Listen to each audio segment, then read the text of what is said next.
Why Brad Pitt's Once Upon a Time in Hollywood sequel is already ruined by Tarantino's 10-movie rule. David Fincher is already ruining Quentin Tarantino and Brad Pitt's Once Upon a Time in Hollywood sequel, which QT had already scrapped. Iconic director Quentin Tarantino has a self-imposed 10-movie rule, which forced him to scrap his directorial work on Brad Pitt's Once Upon a Time in Hollywood sequel. Having directed some iconic movies like Django Unchained, Pulp Fiction, Kill Bill, and The Hateful Eight, Tarantino's legacy in Hollywood remains untainted, and the director is making sure that his legacy stays untainted for years to come. The director was in the process of writing the script for The Movie Critic, which showcased a reviewer writing for an adult magazine. However, according to Screen Rant, Tarantino realized that the story was eventually flowing towards Cliff Booth's, Brad Pitt, character story in the 2019 movie. With a heavy self-imposed rule of strictly directing 10 movies, Quentin Tarantino scrapped the project for himself, but it was passed on to acclaimed director David Fincher. Now, although I love David Fincher's work, it's a 70N, Fight Club, The Killer, I love Tarantino more, and there is one iconic way in which David Fincher and Netflix are already ruining Tarantino's legacy. David Fincher and Netflix are already ruining Quentin Tarantino's Once Upon a Time in Hollywood sequel. Well, the good news is that we will be getting a sequel to Once Upon a Time in Hollywood, which, as informed, will be directed by visionary director David Fincher. The bad news is that the movie will be released straight to streaming once completed. David Fincher has a 4-year deal with Netflix where Fincher will direct and create movies, and they will go straight to streaming on the entertainment platform. There will be no theatrical releases of Fincher's movies whatsoever, and that is just a tad bit concerning for me. Fincher's sequel to Quentin Tarantino's Once Upon a Time in Hollywood will probably be a part of Fincher's deal with Netflix.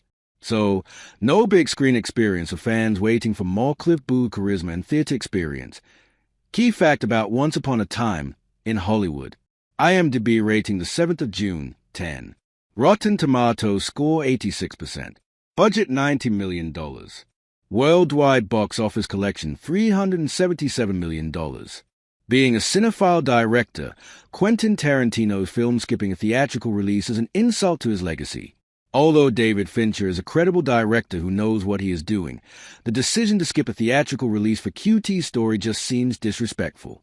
From being an employee at a video store to being one of the most prolific directors in Hollywood, Quentin Tarantino's movies aren't built for streaming, and neither is he. Quentin Tarantino's cinematic movies aren't built for streaming. The irony is that Once Upon a Time in Hollywood, starring Brad Pitt and Leonardo DiCaprio, was Tarantino's love letter to cinema from the 70s and the 80s. A sequel to the cinema homage movie will skip a theatrical release and be sent straight to streaming. No, I'm not angry, a little. From cinematic shots of trunk openings to characters killing nonchalantly while asking what Marcellus Wallace looks like, Quentin Tarantino's movies are on a whole different plane. The over-the-top sound design with obvious nods to the 80s, the director has a knack for creating highly tense scenes with comedic timing, like the bar scene from Inglourious Basterds, which have real consequences. Quentin Tarantino's movies aren't built for streaming.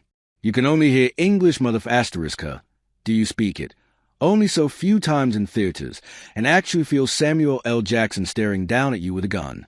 From the comforts of your home, Tarantino's movies lose their charm.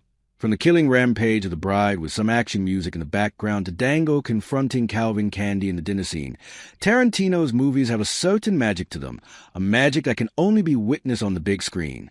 With the director having a love for everything cinema, it would be a disservice to Quentin Tarantino if a movie, which he wrote the story for, misses a theatrical release and goes straight to streaming. What do you think about Quentin Tarantino's movie being sent straight to streaming? Let us know your thoughts in the comments below.